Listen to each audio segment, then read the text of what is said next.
자, 이제는 불교 수행의 요체가 개정의 사막이라고 방금 전에 앞 시간에 배웠잖아요. 그런데 부처님께서 연기법을 통해서 진리를 딱 깨달으시고 나서 수행체계를 딱 갖춰가지고 법을 굴리신 것을 초전법륜 그러거든요. 맨 처음에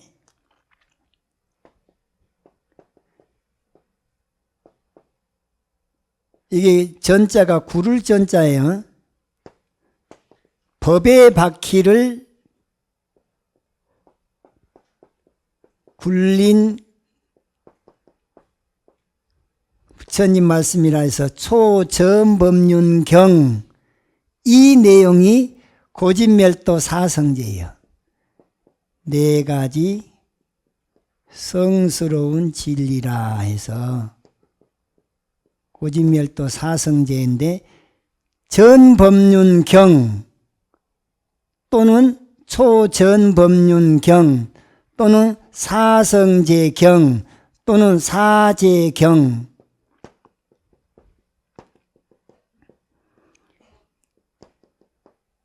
경전마다 초기 암경에 때로는 사제경이라고 해서 번역이 나와 있고, 때로는 사성제경이라고, 때로는 초전법륜경 또는 전법륜경 이렇게 되어 있지만은 내용면으로 볼 때는 고제와 집제와 멸제와 도제에서 제자가 4번 나오잖아요. 그래서 사제 그래요.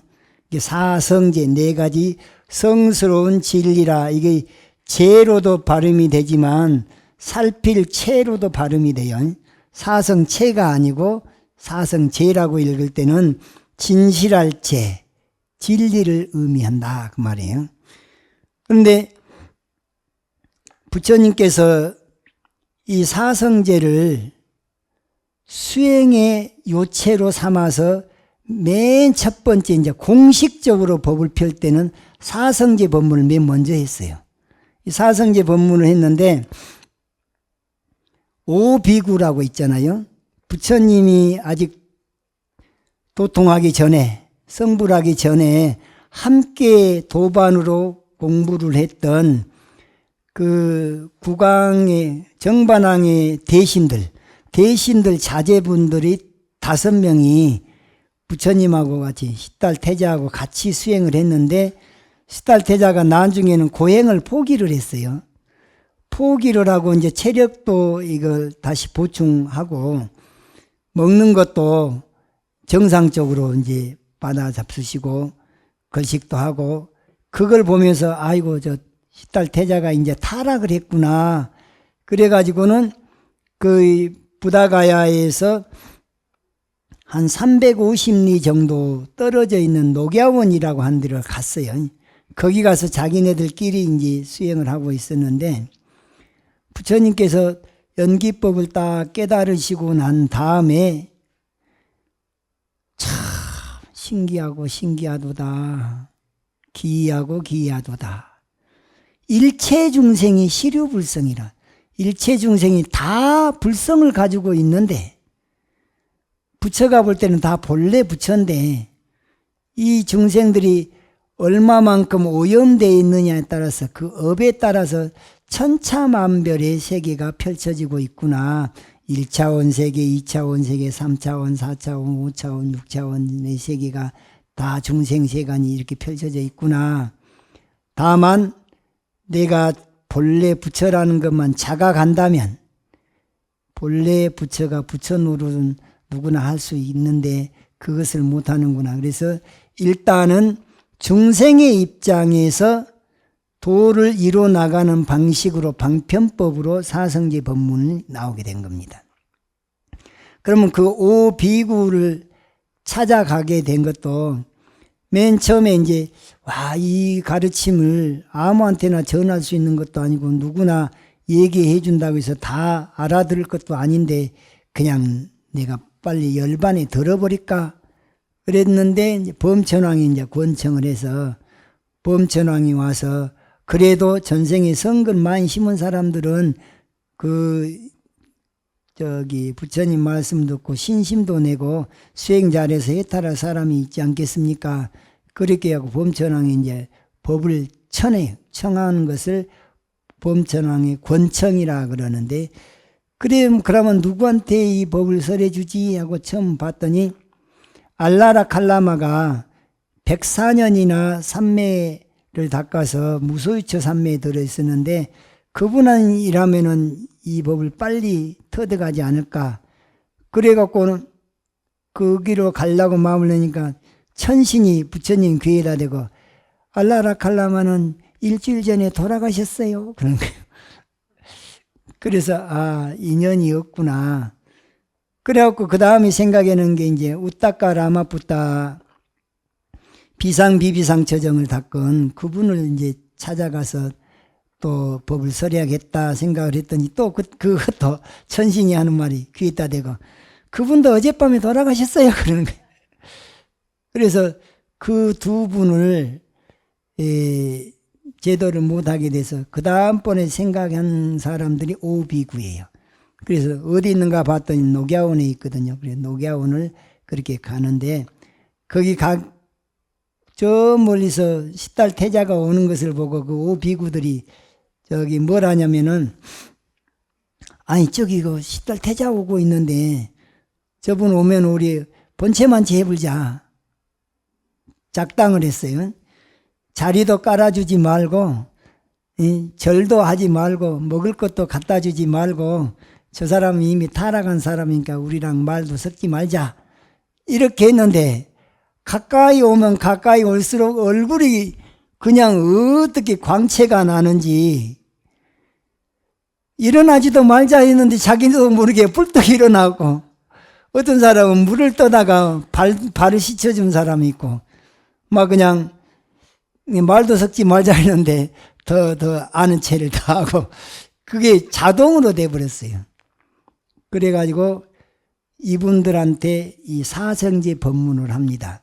사성제 법문을 하는데 5명 중에 맨 처음에는 5명을 다 같이 이렇게 이제 그 법문을 설법을 했어요. 설법을 했는데 그러면 이제 그 중에 교진녀, 아야 교진녀가 제일 먼저 아란이 됐어요.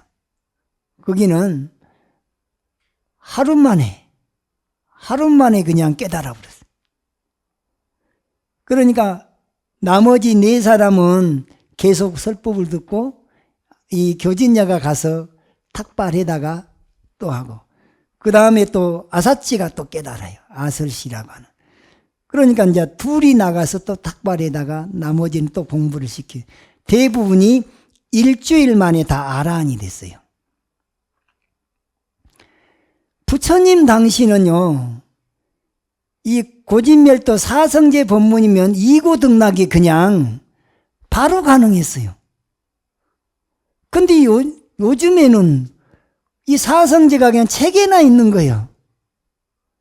이걸 그대로 일상생활에서 어떻게 실천할 것인가가 요게 단절이 돼버렸어요.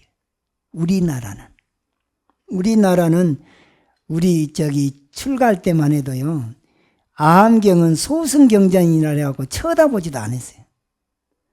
사성제 그러면 고제, 집제, 멸제, 도제 이 앞에 단어하고 도제의 내용이 8정도에서 정견, 정사유, 정어, 정업, 정명, 정정지, 정념, 정정 이 앞에 대가리만 이 단어만 외우면 그냥 사성제를 알고 8정도를 안다고 생각을 하게 되고 자기 나름대로 해석을 해버려요. 경전의 근거를 두고 해석을 한 것이 아니라 그냥 한자로 써져 있으니까 그 자기 마음대로 해석을 해버려. 그런 정도로 우리 출가 시절에는 부처님 당시 가르침이 단절됐어요. 단절. 액면 그대로 배우지를 못했어요.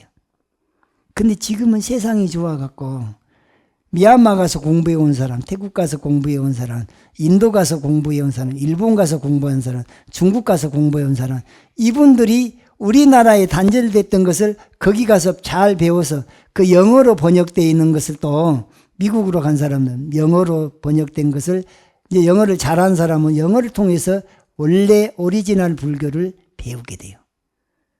배우다 보니까 이게 소승이 아니에요. 그냥 불교야. 부처님 당시에는 소승이니 대승이니가 없었어요. 그냥 불교 부처님 가르침인 거예요. 그러면 언제부터 그러면 대승 소승 따졌냐? 부처님이 열반 들고 나서 한 500년쯤 지나서 그 전에 가르침을 소승시했고 대승 논사들이 새로운 경전을 집필해내고 막 그러면서 다 세월이 지나다 보니까 폐단들이 있었어요. 그 폐단들이 다 법집을 내세우면서부터 그러면서 수행에는 별 관심이 없고 맨 그 논쟁거리로 삼고 이런 거 하다가 불교가 망조가 들은 거예요. 그리고 이제 대승불교 되면서 힌두이즘이라든가 이런 게 슬금슬금 불교 안에 들어와서 아주 변질이 돼버려요.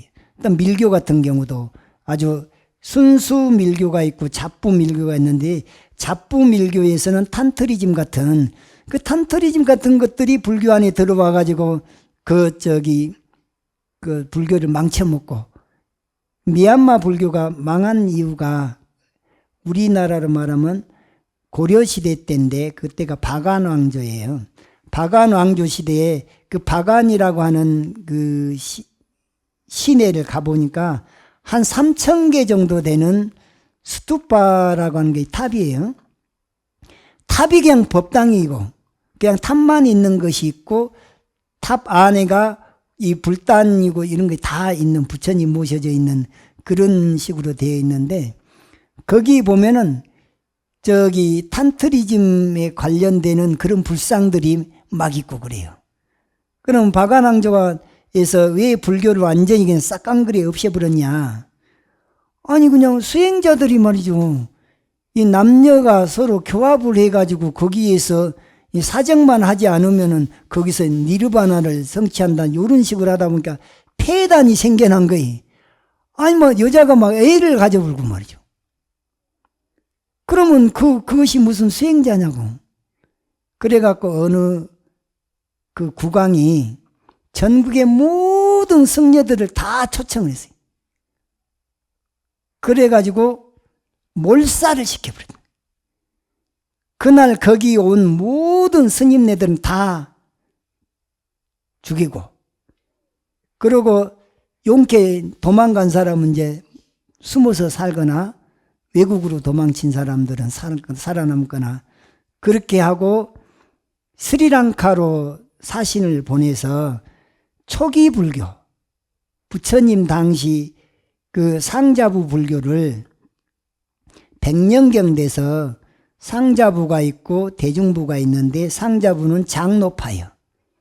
이게 나이 많으신 분들. 그다음 대중부는 젊은 신진 세력들, 진보파. 근데 그 중에서도 나이가 드신 분들은 옛 것을 그대로 고수하려고 하는 것이 있죠. 그래서 상자부 불교만 받아들였어요. 받아들여가지고 그것만 지금까지 그대로 남아있는 불교가 미얀마 불교예요. 미얀마 불교는 부처님 당시에 오리지널 불교가 그대로 살아있어요. 굉장히 폐쇄적이기도 하고 공산주의이기도 하고 군부 독재가 있기도 하고 그렇지만 그래도 부처님 당시 초기 불교의 형태를 그대로 가지고 있는 나라는 오직 미얀마밖에 없습니다. 거기는 비구니 제도도 없애버렸어요. 식차만화니까지만 절 살림마트는 머리를 깎은 이제 여성들이 옷 색깔도 그냥 분홍빛 옷을 입어요. 그 너은이라고 그러는데 그 사람들은 자기 수행도 하면서 절에서 살림 맡아요. 공양주부 같은 그런 노릇을 하면서도 수행을 하고 있는 분들이 있어요. 그러나 정식으로 비구니 대우는 안 해줘요. 예, 비구니 계를 안 받았으니까. 우리나라가 비구 스님이든 비구니 스님이든 제일로 자유롭습니다. 너무 자유롭다 보니까 계율이라고 하는 것이 이게 별 의미가 없이 돼버렸어요. 대만은 전 세계에서 계율을 제일 잘 지키는 불교를 가지고 그 부처님 정법을 포교를 잘하고 있는 나라는 대만 불교고, 일본은 완전히 계율을 깨버리고 장가까지 가면서 현대판 불교로 아직까지 명맥을 유지하고 있고, 우리나라는 계율을 지킨 것도 아니고 안 지킨 것도 아니고 수행을 잘한 것도 아니고 못한 것도 아니고 하기는 하는데 뭔가가 좀 이론체계가 부실하고 수행체계가 부실하고 점검체계가 부실한 상태로 대우는 받고 싶고 실질적으로 본인들이 마땅히 해야 될 일은 별로 안 하고 그런 것 같은 이미지가 팽배해요. 그래서 대만 불교 가서 보면은 스님들이 놀고 먹을 수가 없어요. 제가 처음에 이제 대만 가서 유학할 때 한 3년쯤 돼서 중국말이 되니까 남방에서부터 대만의 남쪽에서부터 유명한 사찰을 이제 차근차근 이제 참배를 다니면서 남보타산가 그 어느 절에 거기가 총림이에요. 총림이라서 이제 거기를 가서 하룻밤 잤는데 거기 조실 스님이 방장 스님인데 방장 스님이 폐관 수행을 하다가 폐관 수행이 뭐냐면은 무문관 수행이에요. 근데 그분이 중일전쟁 때 참전을 했다가 그때 닭을 많이 학살을 한 그런 그 과오가 있었던 모양이에요. 그런데 혼자서 폐관 수행을 하다가 그 업이 드러난 거예요. 그 업이. 그러니까 말하자면 닭귀신들이 그냥 막 떼거지로 덤비니까 거기서 정신줄을 놔부르는가 어쨌는가 이 입에서 침이 그냥 계속 막 흘러요. 그럼 턱받이를 하고 있더라고. 그 다음에 걷지도 못해. 그래서 휠체어를 타. 그럼 시자가 둘이서 그 스님을 이렇게 이제 모시고 그 상황에서도 법당에 예불을 나오시더라고. 법당 예불을 저녁에도 나오시고 아침에도 나오시고 그 다음에 바루공양도 하시고 그걸 보고 와 이렇게 다르구나. 우리나라하고 이렇게 다르구나. 비록 몸은 그렇게 불편하신데 발음도 제대로 안 돼요. 옆에서 통역을 해야 돼. 통역을 할 정도로 그렇게 몸이 불편하신데도 불구하고 새벽 예불도 나오지, 또 저기 바루공양도 하시지, 저녁 예불도 하시지. 그걸 보고 야, 이래서 법이 살아있구나라는 것을 느꼈습니다. 대만 불교는 그렇게 해서 돌아가요. 그러니까 아예 그냥 스님들이 그냥 계율을 안 지키면 신도들이 그냥 그 스님 그냥 스님은 여기 옷 입을 필요가 없습니다 하고 드러내본다니까. 그리고 이제 이런 경우가 있어요. 시주 돈으로 절이 만들어졌어요. 그런데 스님이 스님답지 않잖아요. 그러면 신도들이 딱 모여가지고 그 스님을 드러내버려. 그러고는 다른 스님을 앉혀버려요. 우리나라는 뭐 그 어디 있습니까? 그게 사유화되어 있는 사찰은 막 그냥 그 삼보 정제가 그냥 그 저기 죽고 나면 갑자기 죽고 나면 뭐 형제간한테로 막 가버리고 이런 데도 다 있더라니까.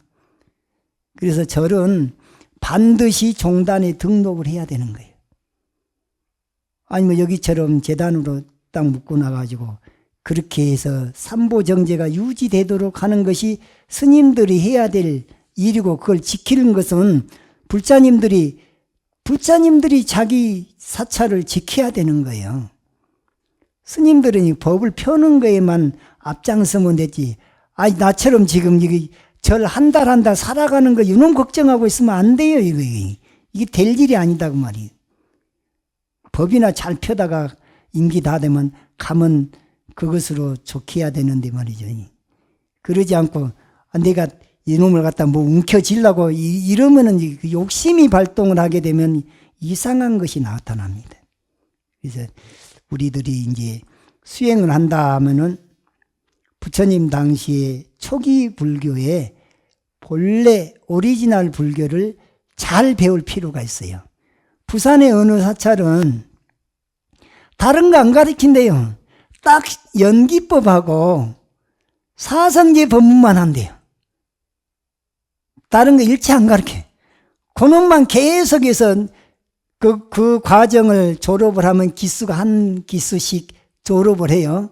그럼 그 다음 기수에 또 그걸 또 배우러 온 사람 모집을 해가지고 또 연기법하고 사성제만 가르친대. 그런데 사람들이 바글바글 하다는 거예요. 왜? 그것이 이 삶에 도움이 되는 식으로 가르쳐 주니까 실질적으로 현실적으로 이고등락에 도움이 되니까 오는 것이죠.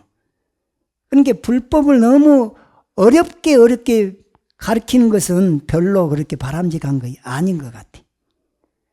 하나를 가르쳐도 현실에서 지혜로 활용할 수 있고 이고등락에 도움이 되면 그것이 부처님 가르침 아닙니까? 근데 불교는 불교로 가르쳐야 돼요.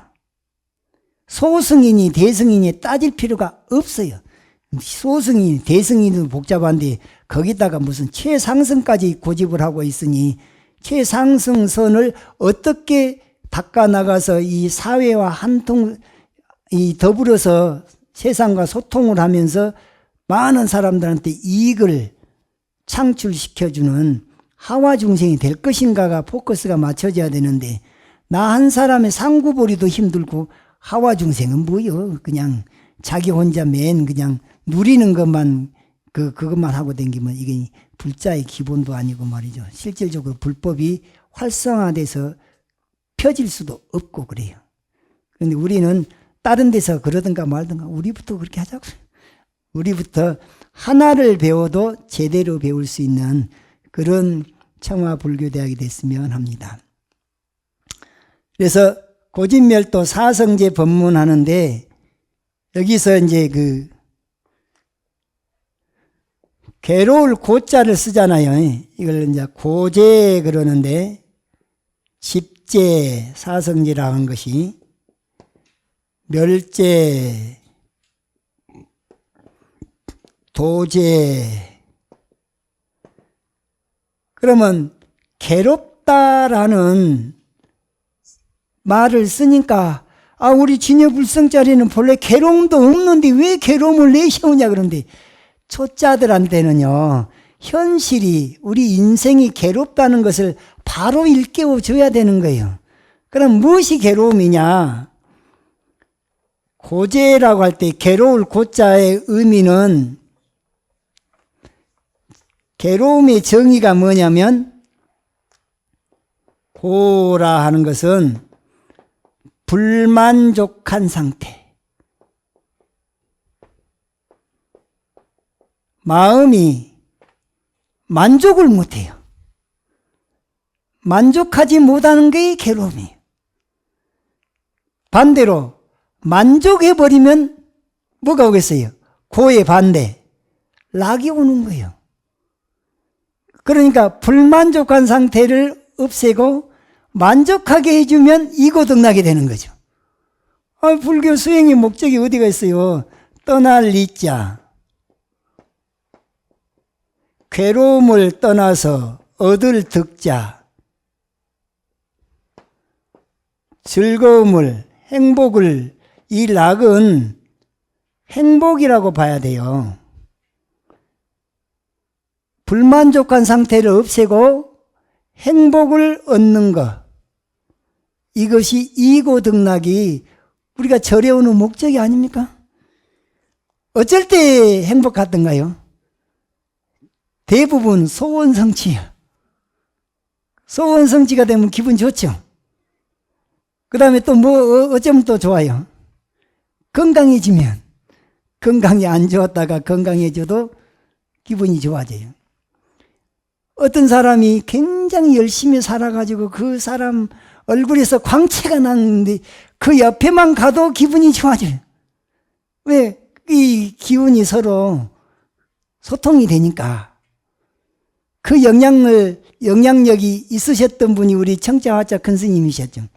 그분 앞에 가서 3배만 해도 왠지 뭔가 좀 마음이 후련해지기도 하고 마음이 편안해지기도 하고 소원이 이루어질 것 같기도 하고 또 그런 마음으로 부처님 전에 가서 무릎 꿇고 절도 하고 그러잖아요. 그래서 불만족한 상태를 표현하는 말이 고에는 3고가 있어요. 세 가지, 크게 보면은 세 가지로 나눌 때는 괴롭기 때문에 괴로운 것을 고고춤이 아니라 고고라 그래요. 그 다음에 좋았던 것이 무너져버리고 안 좋은 것으로 변해버릴 때 괴고라 그래요. 이게 좋았다가 안 좋아져 버린 것을 괴고라. 그 다음에 나머지는 인연 따라 생멸하기 때문에 자꾸 변해버리거든요. 무상하기 때문에 다가오는 괴로움을 행고라. 그러면 괴로움을 크게 보면은 고고와 괴고와 행고로 나누는데, 자, 괴롭기 때문에 괴로운 것을 부처님은 예를 들 때 태어나는 거 괴롭죠. 늙어가는 거 괴롭죠. 병드는 거 괴롭죠. 이게 생로병사, 죽는 것이 괴롭죠. 그 다음에 구부득고라 그래서 구하는 걸 얻지 못할 때 괴롭죠. 원증해고, 원수는 만나면 괴롭죠. 미운 사람도 만나면 괴롭죠. 이런 6가지는 봅시다. 생로병사를 인생사고라 그러잖아요. 생로병사, 생고, 노고, 병고, 죽는 고통, 구부득고, 구하는 것을 얻지 못할 때 괴롭다. 그 다음에 원증회고, 왼수 맺거나 미운 사람은 만나면 괴롭다. 원증회고. 이것들은 괴롭기 때문에 괴로운 것이죠. 이게 바로 고고예요. 그런데 애별리고라고 하는 것이 있어요. 애별리고. 애착한 거 있잖아요. 애별리고는 이건 남녀 간의 문제만 얘기한 게 아니에요. 애착하는 것은 자기로부터 이별될 때 오는 괴로움이에요. 뭐니 해도 돈이 최고로 친 사람은 돈이 내 뜻대로 안 될 때, 돈이 있었는데 푹 나가버릴 때, 갑자기 뭔 사고로 해서 돈이 푹 나가면 아주 그냥 돈이 빠져나갈 때 얼마나 애착한 것만큼 괴롭겠잖아요. 그런 돈이 있을 때는 좋았어요. 좋았다가 헤어지면서 오는 괴로움이 돈만 그렇습니까? 이성도 그렇죠. 그 좋았던 사람이 너 그럴 수가 없어 하고 그냥 고무신 거꾸로 신고, 가만 보면은 유튜브에도 보면은 아무개 연예인들이 얼마 후에 결혼한다더라. 그럼 얼마 있다고 또 1년도 안 돼서 이혼한다더라. 왜 이혼한다냐 그랬더니 그 사람이 또 딴 사람하고 바람이 나서 그런다더라. 그러면 그런 데서 오는 괴로움은, 그것도 이성 간의 괴로움은 애별리고가 돼요. 돈도 있다가 싹 그냥 빠져버리면은 역시 애별리고예요.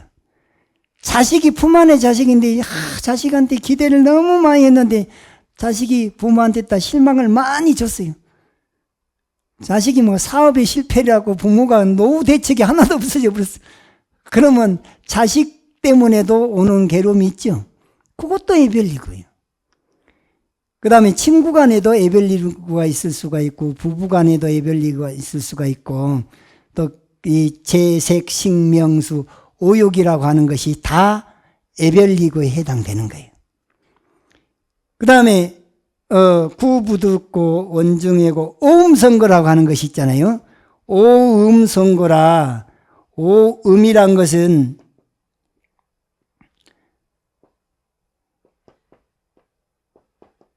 오는 색수상행식이죠.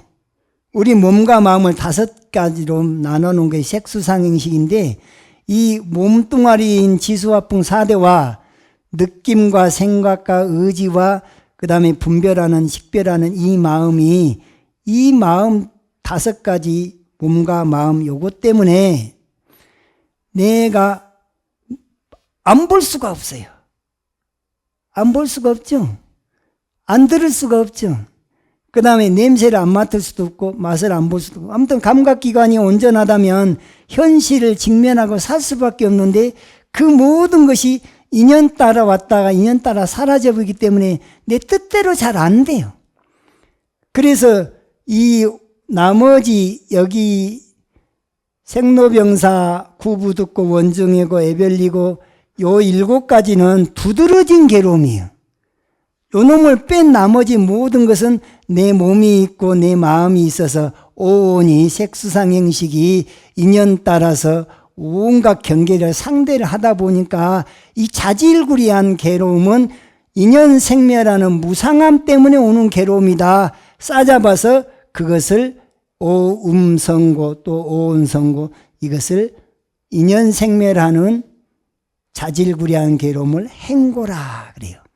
그러면은 부처님이 현실을 판단하시기를, 인생이라고 하는 것이 껍데기만 놓고 볼 때는 태어날 때도 괴롭고 늙어가면서도 괴롭고, 늙어가는 것이 왜 안 괴롭냐? 힘도 빠지고 기억력도 감퇴되고 피부도 말을 잘 안 듣고 말이죠.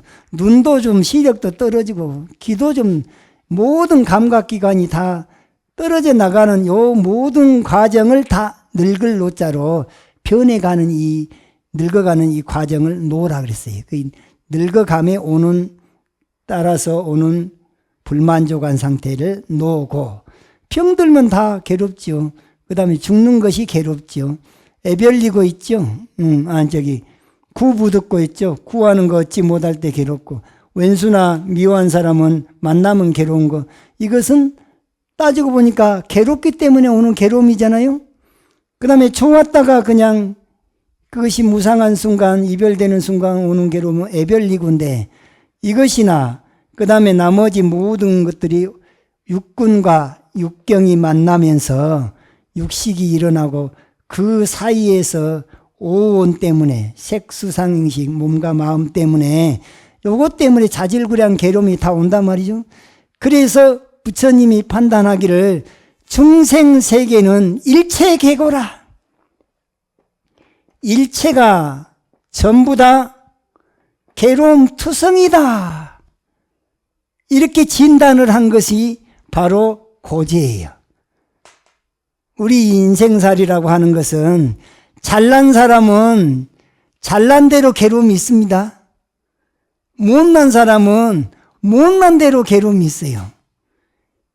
잘 사는 사람은 잘 사는 대로 또 괴로운 일들이 있고, 못 사는 사람은 못 사는 대로, 지위가 높으면 높은 대로, 지위가 낮으면 낮은 대로, 다 그 괴로움은 어디서 오냐? 불만족한 만족할 줄 모르는 데서 그 괴로움이 온다. 그러니까 괴로움이 없어져 보려면 뭘 해야 되겠어요? 만족할 줄 알아버리면 괴로움이 해결이 된다. 그러니까 만족할 줄 아는 지혜를 이제 터득하기 위해서 이런 사성제 법문이 있다 그 말입니다. 그래서 고제는 괴로움의 진리예요. 괴로움의 진리로서 우리 인생은 일체계고다. 이렇게 딱 진단을 내리는 것이 고제의 내용입니다. 그 일체계고를 풀어서 고고와 괴고와 행고로 나누는데, 고고에는 생로, 병사, 구부득고 원증해고로 설명을 했고, 그 다음에 괴고는 애별리고로 설명을 하셨고, 그 다음에 행고는 오음성고로 설명을 하시면서 온통 우리 인생이란 괴로움 투성이다. 그러면 이 괴로움으로부터 벗어나려고 노력을 해야 될 거 아닌가? 그러려면 괴로움의 원인이 뭔지를 살펴야 된다. 그 괴로움의 원인에 대한 진리를 그걸 갖다가 뭐라 그랬냐? 집제라 그래. 집제는 괴로움의 원인에 대한 진리. 우리가 연기법에서 부처님께서 혹, 업, 고로 미혹하게 되면 업을 짓게 되고, 업을 지으면 생로병사 우비고뇌라고 하는 생사윤회를 면치 못하게 해서 괴로움에 빠지게 된다 해서 호곡거를 12단계로 나눠서 무명, 행, 식, 명생, 유깁, 촉수, 애치, 유생, 노사를 설명했죠. 그게 12연기잖아요. 12연기에서 첫 번째가 뭐예요? 무명이라 그랬잖아요. 무명이 뭐냐? 진리에 대한 무지예요. 진리를 모르는 마음이에요. 말하자면 착각이에요. 착각 때문에 우리가 괴로움에 이런 착각이 뭘 만들어내냐? 아상을 만들어내요. 아상을 가지고 있으면 탐진치가 나와요. 탐진치를 바탕으로 해가지고 살생도 하고 사음도 하고 도둑질도 하고 이것은 신업을 짓죠. 또 탐진치를 바탕으로 해갖고 망어, 기어, 양설하고 구업을 짓죠.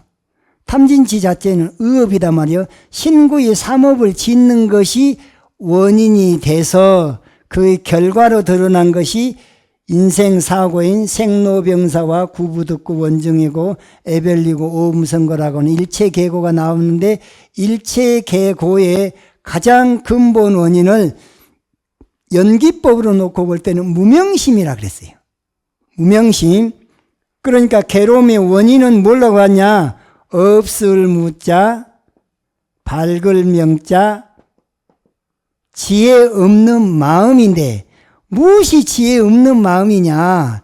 진리를 진리로 인식하지 못하는 착각 있죠. 그러니까 착각이 무명심이에요.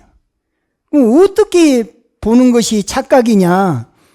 연기법을 딱 깨달아서 놓고 보니까 나는 어떤 존재냐? 인과의 존재일 뿐이에요. 근데 인과를 불신하면, 인과를 믿지 못하면 그게 무명이에요. 나를 바라보면 무상이죠. 재행이 무상하듯이. 무상한데 내가 영원할 것이라고 착각하면, 돈도 오욕도 영원할 것이라고 착각하면 그게 무명이에요. 나를 바라보면 무하잖아요. 근데 내가 항상 있다, 84,000 상이 나온다. 그러면 다 그건 착각이면서 그게 미혹이고 그게 무명이다 그 말이죠. 나를 바라보면 공한데 공하지 않다고 생각하는 것이, 이것이 무명이에요.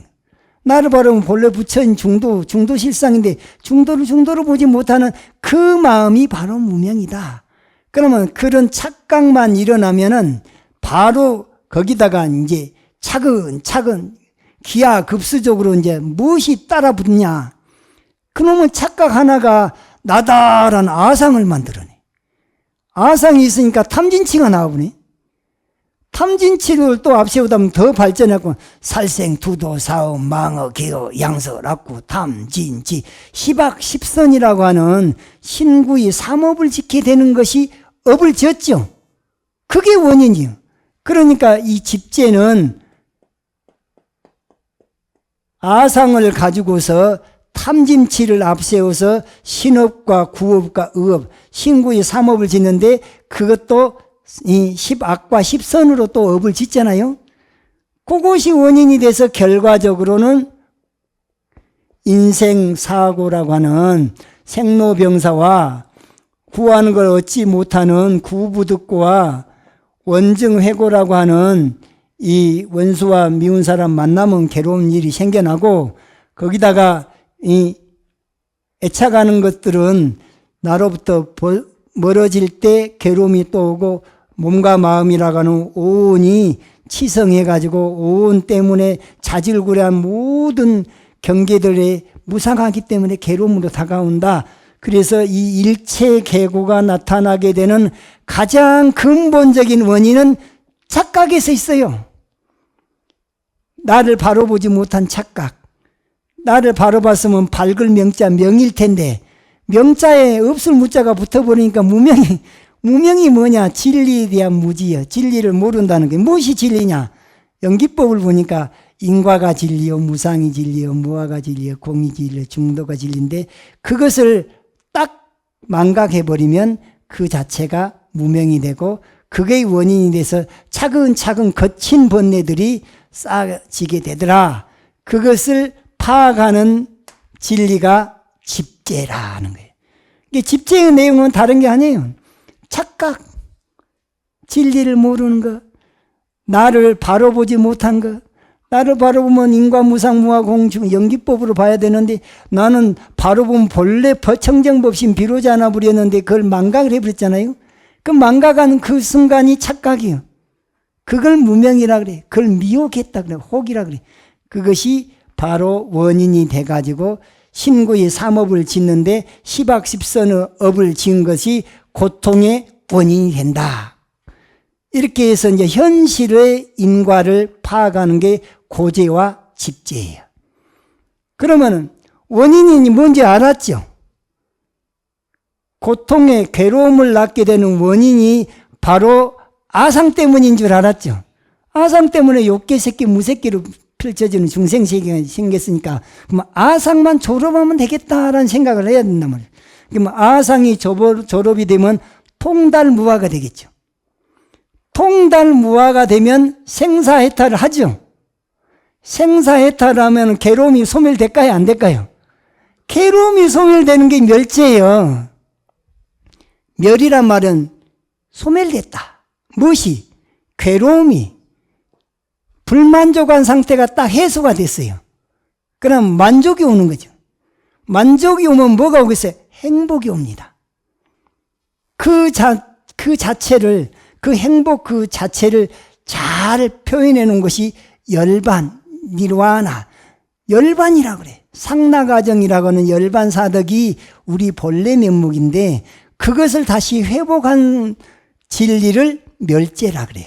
그러니까 생사 해탈된 진리를 멸재, 괴로움이 소멸된 진리를 멸재, 또 그 자리는 피안에 도달한다. 도피안, 반야바라밀, 반야의 의지에서 바라밀을 성취하죠. 그러니까 반야바라밀을 성취한 것도 멸재예요. 차 안에서 지금 이 중생세간에서 피안으로 강을 이 뗏목에 의지해서 건너가 버렸어요. 그럼 차 안에서 괴로움의 소식은 소멸됐겠죠. 그 소식이 바로 멸재예요. 어떻게 그 자리에 갈 것이냐, 그 자리에 가는 방법, 괴로움을 소멸하는 방법, 그것을 도제라 그래요. 그러면 도제를 하려면은 뭘 닦아야 되냐? 개정해 사막을 닦아라 그래. 아까 우리 시간에 배웠던 게 개정의 사막이 불교 수행의 요체라 그랬죠. 개정의 사막을 닦아야 되는데 개정의 사막을 어떤 식으로 닦아야 되냐? 중도를 실천해라. 중도의 실천법이 바로 뭐냐? 팔정도예요. 팔정도의 첫 번째가 정견, 두 번째 정사요, 세 번째 정어, 네 번째 정업, 다섯 번째 정명, 여섯 번째 정정진, 일곱 번째 정념, 여덟 번째 정정. 이 팔정이잖아요. 여덟 가지를. 이게 이제 우리가 조계종 마크가 옛날에는 이렇게 생겼었거든요. 이게 팔정도 마크였거든요. 지금은 원이 3점으로 바뀌어버렸어요. 이게 삼보륜이라 해갖고 조계종 마크가 예전에는 요렇게 생겼는데 요렇게 바뀌어버렸어요. 지관 스님 땐가 그 스님이 총무원장 하면서 이렇게 바꿔버렸는데 동국대학교 학교 마크도 원래는 이렇게 팔정도 마크로 돼 있었는데 지금은 무슨 동그라미 안에 뭐 점이 뭐 세 개가 좀 삐뚤음하게 그렇게 어떻게 만들어져 가지고 바뀌었더라고. 아시아나 항공 아리랑처럼 그렇게 바꿨는데 원래 불교는 팔정도가 이 바퀴살 같이 생겼잖아요. 이것이. 이게 바퀴살이 이게 서로 상호 유기적으로 지탱을 해주는 역할을 하고 있어요. 요 한 가운데가 이거 중도예요. 그러면 여기 정견 이렇게 돌아간다 싶시다. 정사유, 정어, 정업, 정명, 정전지, 정념, 정정. 그래서 정견이 정사유를 하게 하는데 이게 바른 견해가 바른 생각을 서포트를 해줘요. 바른 생각이 바른 말을 하게 도움을 주고 바른 말이 바른 신업을 청정하게 하는데 도움을 주고 이런 신구의 삼업이 청정되는 게 바른 생활을 푸시해주고 밀어주고 말이죠.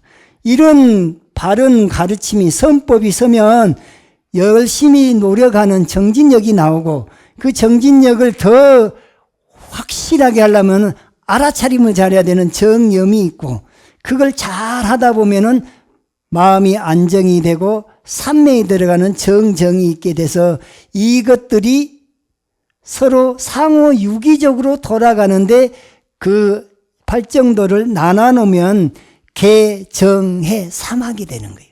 그러니까 사막의 실천법이 바로 팔정도요.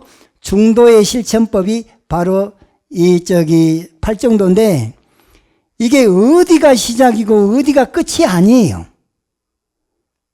이게 항상 상호 유기적으로 같이 맞물려서 돌아가기 때문에 개정해도 있고 정해개도 있고 해개정으로 돌아가기도 해요. 나는 여기서 우리나라에서 배울 땐 개정의로만 배웠기 때문에 당연히 개정의로만 가르칠 줄 알았어요. 미얀마를 갔더니 제일 먼저 알아차림부터 먼저 가르치는 거예요. 그러니까 알아차림은 정정에 해당되거든. 정념, 정정은 이것은 정에 해당되거든요. 개정의 사막에 배대한다면. 개정의 사막은 그 중에 정은 정념, 정정이 정에 해당되고 그 다음에 정견 있잖아요. 정견은 이것은 바로 지혜의 가르침이에요. 그래서 해에 해당돼요. 근데 정사유는 마음을 컨트롤하는 의업 청정이에요. 정어는 구업을 청정하게 하는 말을 다스리는 거고 그 다음에 정업은 살생투도 사음의 문제를 다스리는 신업을 청정하게 하는 거예요. 그러니까 컨트롤하는 것이죠. 말을 컨트롤하고 마음을 컨트롤하고 몸을 컨트롤하고 생활을 컨트롤하는 걸 바른 생활을 정명이라 그래요. 이것이 바로 계율에 해당되는 거예요. 몸을 잘 다스리고 말을 잘 다스리고 마음을 잘 다스리는 건 계율에 해당되는 문제. 이것이 신구의 삼업이 청정되는 게 삶으로 연결되는 바른 생활이 정명이라 그래요. 이렇게 마음에서 개정의 사막을 실천할 수 있는 이게 준비가 딱 되는 것을 선법이라 그래요. 이 선법이 아직 잘 안 갖춰졌으면은 그러면 나쁜 버릇이 나오고 그러겠죠. 잘못된 습관이 나오겠죠. 그런 건 악법이라 그래요. 그러니까 이 선법이 만들어졌으면 선법을 계속 노력을 하는 것을 이생성법 영증장. 아직 선법이 안 만들어졌으면 미생성법 영생. 그 다음에 아직까지 악법이 안 생겨났으면 계속해서 일어나지 않도록 미생악법 불기. 그 다음에 악법이 생겨난 걸 알았으면 그걸 얼른 끊어버려야 되겠죠. 이생악법 영단. 이 네 가지 노력이 바로 정정진이네요. 이게 선법이 생겨났으면 선법이 빛이 나도록 노력해야 되고 악법이 있으면 악법을 빨리 끊어버리라고 노력해야 되는데 이 네 가지 노력을 정정진이라 그래요. 이제 이 정확한 전체적인 팔정도에 대한 자세한 내용은 다음 시간에 하기로 하고 오늘은 이것으로 마치겠습니다.